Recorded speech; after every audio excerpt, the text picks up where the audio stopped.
വരാനിരിക്കുന്ന പുതുവർഷത്തിൻ്റെ പടിവാതിൽക്കൽ നിന്നും പ്രതീക്ഷ പുഞ്ചിരിക്കുന്നു.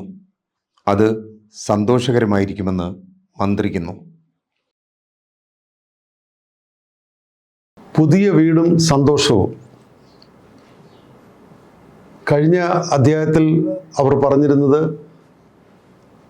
അവരുടെ ഗർഭാശയ ശസ്ത്രക്രിയ കഴിഞ്ഞു. ഇനി 10-15 ദിവസത്തെ വിശ്രമമാണ്. അത് കഴിഞ്ഞ് രാസചികിത്സ, കീമോതെറാപ്പി എന്ന് പറയുന്ന രാസചികിത്സ വേണ്ടി വരും. അതിനുവേണ്ടി ഡോക്ടർ വിക്കി മാക്കർ, പഞ്ചാബി ആയിട്ടുള്ള ഡോക്ടർ വിക്കി മാക്കറാണ് അത് ചെയ്യുന്നത്. ശസ്ത്രക്രിയ ചെയ്തത് ഡോക്ടർ ഡെന്നിസ് ജി, കൊറിയൻ വംശജനാണ്. എങ്കിലും ലോകപ്രശസ്തനായിട്ടുള്ള ക്യാൻസർ ശസ്ത്രക്രിയ വിദഗ്ധനാണ്. അദ്ദേഹത്തിൻ്റെ 11 മണിക്കൂറത്തെ ശസ്ത്രക്രിയയ്ക്ക് ശേഷം, ഏറ്റവും സങ്കീർണമായ ശസ്ത്രക്രിയയ്ക്ക് ശേഷം ശസ്ത്രക്രിയ വിജയിച്ചു എന്ന് പറഞ്ഞു. അത് കഴിഞ്ഞിട്ട് ഇനി കീമോതെറാപ്പിയിൽ നിങ്ങളുടെ ശരീരം എങ്ങനെ പ്രതികരിക്കും എന്നതിനെ ആശ്രയിച്ചിരിക്കും നിങ്ങളുടെ ആയുസ് മനീഷ എന്നൊക്കെ അദ്ദേഹം പറഞ്ഞു. അദ്ദേഹം ആദ്യം പറഞ്ഞു 25 വർഷം ശസ്ത്രക്രിയ കഴിഞ്ഞിട്ടും, ഇതുപോലെ സങ്കീർണമായ ശസ്ത്രക്രിയകൾ കഴിഞ്ഞിട്ട് 25 വർഷം കഴിഞ്ഞിട്ടും ജീവിച്ചിരിക്കുന്ന പല രോഗികളും അദ്ദേഹത്തിനുണ്ട്. അവരെല്ലാം സന്തോഷത്തിൽ ജീവിക്കുന്നു, സുഖമായി ജീവിക്കുന്നു എന്നൊക്കെയുള്ളൊരു പ്രതീക്ഷയുണ്ടായിരുന്നു. അപ്പോൾ തന്നെ മനീഷ അവരുടെ കണക്കൂട്ടലും പറഞ്ഞു.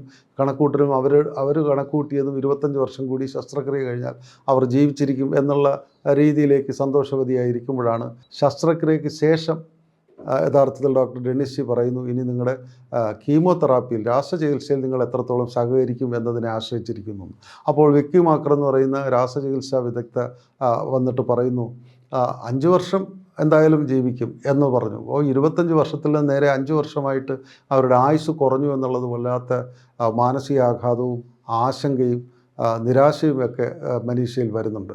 അതൊക്കെ അങ്ങനെ കടന്നു പോകുന്ന ദിവസങ്ങളാണ്. അപ്പോൾ ഇതിനെല്ലാം കാത്തിരിപ്പിൻ്റെ ദിനങ്ങളെ എല്ലാം ഹിന്ദിയിൽ പറയുന്ന ഇന്തസാർ എന്നാണ് പറയുന്നത്. ആ ഒരു ഇന്തസാറിലേക്ക്, അങ്ങനെ അതിനെ ശുഭാപ്തി വിശ്വാസത്തോടുകൂടി കാത്തിരിക്കുക, ക്ഷമയോടെ കാത്തിരിക്കുക എന്നുള്ളൊരു സാഹചര്യത്തിലേക്ക് അവരുടെ മാനസികാവസ്ഥ അവർ തന്നെ സ്വയം പരുവപ്പെടുത്തുന്നുണ്ട്. അങ്ങനെ അവർ കാത്തിരിക്കുമ്പോൾ അവർ ഈ പ്ലാസ ഹോട്ടലിൽ നിന്ന്, നേരത്തെ നമ്മൾ പറഞ്ഞു സഹാറ ശ്രീ, ഇന്ത്യക്കാരനായിട്ടുള്ള ബോംബെയിൽ തന്നെ ഉണ്ടായിരുന്ന ഏറ്റവും വലിയ സമ്പന്നനായിട്ടുള്ള, ന്യൂയോർക്കിൽ നിരവധി ഹോട്ടൽ സമുച്ചയങ്ങളുള്ള അദ്ദേഹം നൽകിയിരുന്ന പ്ലാസ ഹോട്ടലിലായിരുന്നു ഇവർ ശസ്ത്രക്രിയയുടെ നാളുകളിൽ താമസിച്ചിരുന്നത്. ഇപ്പോൾ അവിടെ നിന്ന് ശസ്ത്രക്രിയ കഴിഞ്ഞു, വിജയകരമായ ശസ്ത്രക്രിയ കഴിഞ്ഞു. ഇനി അവർക്ക് ഇഷ്ടഭക്ഷണങ്ങൾ, ഈ പറഞ്ഞ കൂടുതൽ ഇൻഫെക്ഷനോ മറ്റും ഉണ്ടാകാത്ത രീതിയിൽ ഇഷ്ടപ്പെട്ട ഭക്ഷണങ്ങൾ അമ്മയുണ്ടാക്കി കൊടുക്കുന്ന, മനീഷയുടെ അമ്മ തന്നെ പ്രിപ്പയർ ചെയ്ത് നന്നായിട്ട് കുക്ക് ചെയ്ത് കൊടുക്കുന്ന ഇഷ്ടഭക്ഷണങ്ങൾ കഴിക്കുന്നതിലേക്ക് വേണ്ടി അവരൊരു അപ്പാർട്ട്മെൻറ്റിലേക്ക് മാറുന്നു. ഹോസ്പിറ്റലിന് പരിസരത്ത് തന്നെ ഒരു അപ്പാർട്ട്മെൻറ്റിലേക്ക് മാറാൻ അവർ തീരുമാനിക്കുന്നു. അപ്പോൾ അതിലേക്ക് വേണ്ടി അവർ തീരുമാനിക്കുമ്പോൾ അവർക്കൊരു 2 ബെഡ്റൂമിൻ്റെ ഒരു അപ്പാർട്ട്മെൻറ്റ് അവർ കണ്ടെത്തുന്നു. അതെല്ലാം തന്നെ തൻ്റെ ഇളയ സഹോദരനായിട്ടുള്ള സിദ്ധാർത്ഥാണ് ഓടി നടന്ന് അവിടെയുള്ള മറ്റു കാര്യങ്ങളെല്ലാം ചെയ്യുന്നത്. അപ്പോൾ അതിനകത്ത് ഈ 10ാമത്തെ ചാപ്റ്ററിൽ അവരത് പറയുന്നത്, സാധാരണ രീതിയിൽ അവരുടെ അമ്മ തിരക്കുണ്ടായിരുന്നപ്പോൾ, അമ്മയ്ക്ക് മനീഷയെ ബോംബെയിൽ വന്ന് കണ്ട് കൂടെ നിൽക്കുവാൻ കഴിയാതിരുന്നപ്പോഴൊക്കെ തന്നെ ഈ അനിയൻ എന്ന് പറയുന്ന സിദ്ധാർത്ഥൻ എപ്പോഴും വന്ന് മനീഷയുടെ ഒപ്പം നിൽക്കുകയും മനീഷയ്ക്ക് വേണ്ട എല്ലാ കാര്യങ്ങളും നടത്തുകയും ചെയ്തിരുന്നു. അതുകൂടാതെ മനീഷ ഈ സിദ്ധാർത്ഥന് എപ്പോഴും ഒരു ഗൈഡും ഒരു ചേച്ചിയും ഒക്കെ ആയിട്ട് പ്രവർത്തിച്ചു. അവനെയും നന്നായിട്ട് പരിപാലിച്ച് സന്തോഷിപ്പിച്ച് നിർത്തിയിരുന്നു മുംബൈയിൽ. ആ ഒരു സാഹചര്യം ഇപ്പോൾ നേരെ തിരിച്ചു വന്നിരിക്കുന്നു. ഇപ്പോൾ അനിയനായിട്ടുള്ള സിദ്ധാർത്ഥനിലേക്ക് അവർക്ക് അവരുടെ ആശ്രയിക്കേണ്ട ഒരു സാഹചര്യം വന്നിരിക്കുന്നു. എങ്കിലും അനിയൻ അത്തരത്തിലുള്ള ആശങ്കകളൊന്നുമില്ല. അതിനങ്ങനെ ഒരു മടിയും കൂടാതെ തന്നെ ചേച്ചിക്ക് വേണ്ടി ഓടി നടന്ന് കാര്യങ്ങൾ ചെയ്യുന്നു. അയാൾ ഏറെ ദിവസത്തെ പണിപ്പെടലിന് ശേഷമാണ് അദ്ദേഹത്തിന് മനീഷയ്ക്ക് വേണ്ടി ഒരു അപ്പാർട്ട്മെൻറ്റ് കണ്ടെത്താനായത്. ആ അപ്പാർട്ട്മെൻറ്റിലേക്ക് പോകുമ്പോൾ ഉണ്ടാകുന്ന ആ ഒരു സാഹചര്യമാണ് ഇതിനകത്ത് പറയുന്നത്. ഇതിൽ കൂടെ അവരുടെ മനീഷയുടെ പിതാവ്, മനീഷയുടെ അച്ഛൻ അവരുടെ ഒപ്പമുണ്ട്. മനീഷയുടെ അച്ഛൻ, മനീഷ പറയുന്നത് ഈ ബുക്കിൽ അവരധാരത്തിൽ പറയുന്നത്, മനീഷയെക്കാളും തൻ്റെ പ്രിയപ്പെട്ട മകൾക്ക് ഇത്രയും ഒരു ദാരുണമായൊരു മാരകമായൊരു രോഗം പിടിപെട്ടതിൽ ഏറ്റവും കൂടുതൽ ദുഃഖിക്കുകയും അത് സഹിക്കാൻ അടങ്ങാത്ത വ്യസനം ഉണ്ടാക്കിയിരിക്കുന്നത് തൻ്റെ പിതാവിനാണ്, തൻ്റെ അച്ഛനാണ്. അച്ഛനിതെങ്ങനെ സഹിക്കുന്നു, അച്ഛൻ എങ്ങനെ സമയം ചെലവഴിക്കുന്നു എന്നൊക്കെ പറഞ്ഞുകൊണ്ട് അവർ ആശങ്കപ്പെടുന്നുണ്ട്. അവരുടെ നിരാശയും ആശങ്കയും മാനസിക വ്യതയെല്ലാം തന്നെ അച്ഛനെക്കുറിച്ചുകൂടെ ആലോചിക്കുമ്പോഴാണ്. അച്ഛനെക്കുറിച്ച് അവർ പറഞ്ഞിരിക്കുന്ന, അദ്ദേഹം സ്വതവേ ഒരു ഇൻട്രോവർട്ടാണ്, ഉൾവലിഞ്ഞ് നടക്കുന്നൊരു മനുഷ്യനാണ്. മാനസികമായി അധികം ആരോടും കൂടുതലായിട്ട് സംസാരിച്ച് നടക്കുകയോ ആഘോഷിക്കുകയോ ഒന്നും ചെയ്യാത്ത ഒരാളാണ്. അപ്പോൾ അദ്ദേഹം യഥാർത്ഥത്തിൽ ഇപ്പോൾ എങ്ങനെ സമയം ചെലവഴിക്കുന്നു എന്ന് ചോദിച്ചാൽ മനീഷ പറഞ്ഞിരിക്കുന്നു, അദ്ദേഹം വായിച്ചത് തന്നെ വായിക്കുന്നു.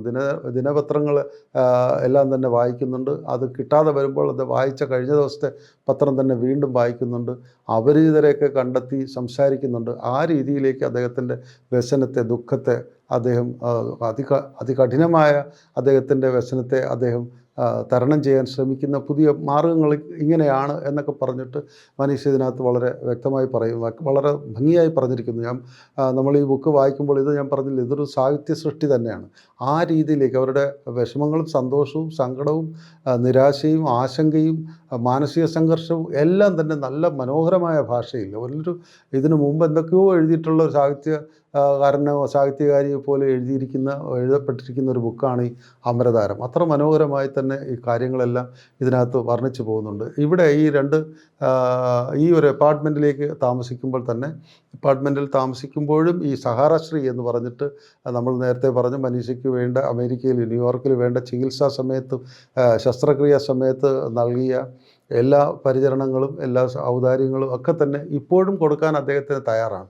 എന്നാൽ മനീഷയ്ക്ക് ആവശ്യമുള്ള ഭക്ഷണം ഡോക്ടർമാർ പറഞ്ഞിരിക്കുന്ന രീതിയിൽ പ്രിപ്പയർ ചെയ്ത് കൊടുക്കാൻ, സജ്ജീകരിച്ച് കൊടുക്കുവാൻ വേണ്ടിയാണ് അവർ ഇവിടേക്ക് മാറിയിരിക്കുന്നത്. സഹാറശ്രീ യഥാർത്ഥത്തിൽ ഇപ്പോഴും അവരുടെ ഹോട്ടലിൽ നിന്ന് മാറാനൊന്നും ആവശ്യപ്പെട്ടിട്ടില്ല. പക്ഷേ തൻ്റെ സ്വന്തം താല്പര്യപ്രകാരവും കൂടുതൽ സഹാറശ്രീയെ പ്രയാസപ്പെടുത്തേണ്ട എന്നൊക്കെയുള്ളൊരു ചിന്തയും ഒക്കെ അവർ ആ രീതിയിൽ ഭയങ്കര ഇൻറ്റഗ്രിറ്റിയുള്ള വ്യക്തിത്വമുള്ള ഒരു ലേഡിയാണ് അവർ. വളരെ വ്യക്തിത്വമുള്ളൊരു ലേഡിയാണ്. അതുകൊണ്ട് തന്നെ കൂടുതൽ ഔദാര്യങ്ങളൊന്നും ആരുടെയൊന്നും എടുക്കണ്ട എന്നുള്ള ചിന്തയോടുകൂടി തന്നെയാണ് അവർ അടുത്ത ഒരു അപ്പാർട്ട്മെൻറ്റിലേക്ക് മാറുന്നത്. അപ്പാർട്ട്മെൻറ്റിലും അതുപോലെ ചികിത്സയ്ക്കും ശുശ്രൂഷിക്കാനും നഴ്സുമാർ വരുന്നുണ്ട്. അവരും ഈ ഹോസ്പിറ്റലിൻ്റെ ഭാഗമായിട്ടുള്ളവരാണ്. അവർ വന്നു, അവർക്ക് നല്ല വൈദഗ്ധ്യത്തോടുകൂടി ഇവരെ ശുശ്രൂഷിക്കാൻ കഴിയുന്നു എന്നൊക്കെയുള്ള കാര്യങ്ങളെല്ലാം അടങ്ങിയതാണ് ഈ 10ാമത്തെ ചാപ്റ്റർ. ഈ ചാപ്റ്ററിലെയും ഇതെല്ലാം കഴിഞ്ഞിട്ട് ഇനി അടുത്ത രാസചികിത്സയിലേക്ക് പോകുന്നു, കീമോതെറാപ്പിയിലേക്ക് പോകുന്നു.